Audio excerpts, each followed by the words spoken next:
Good morning, good afternoon, and good evening, wherever you may be, and welcome to the Gribblecast. I, as always, am your supreme ruler, Gribble, as I'm the only one intelligent enough to actually do something with my life. Alongside me is my creator and god, Mr. Michael Fraser. Why are there bug zappers all over the floor here? Because, Mr. Fraser, my lord sir, you demanded I put bug zappers every 3 feet away from you. Keeps the children from getting to you when you do not want to be bothered. I meant like a baby getting. Why When does he have a you're, taser? well, of course, you need a taser for when your wife gets a little bit too fresh with you. I know what you're like at night playing that Call of Duty. Why are you missing an arm? You had an arm last week. Of course, but that was last week, that wasn't this week. See, what happened was, folks, I came face to face with a giant 65-foot spider. It cut off my left arm and most appendages. But don't worry, I, as an exterminator, was able to heal myself up using only 17 different types of toxins. My favorite was H2SO4. It was quite explosive. Hank, we've been over this. You're supposed to be in charge of medical care. Rusty is questionably in charge of certain things. Well, you see, funny thing about that, Mr. Fraser, my lord and worship, he actually took the medipack and threw it at the spider in terms of defense. He was going to throw me, and then I decided I'd had enough of him.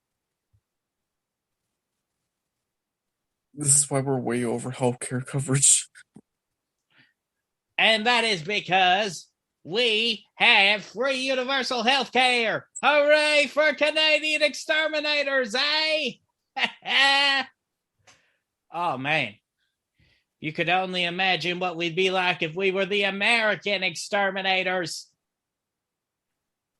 Only $3.2 million to get yourself healthy enough to be ready to exterminate that big sack of spiders.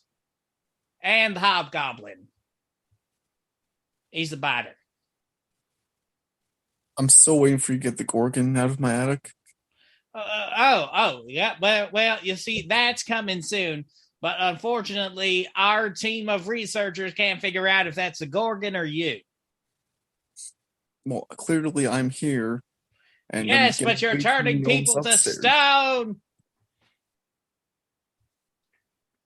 Wait.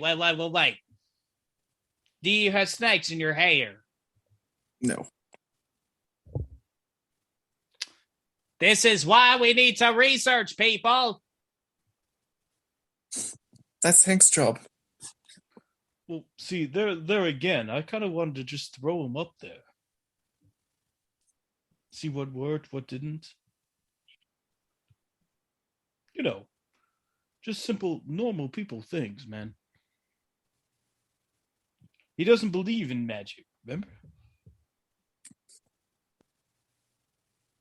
What about that time you broke your leg and Hank here had to heal you? Oh, yes, the kiss of life. It was disgusting. I never want to have my brother kiss me there again.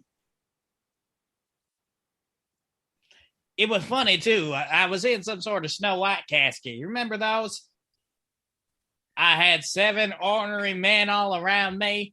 None of them could do anything, so they just hung their hats in shame.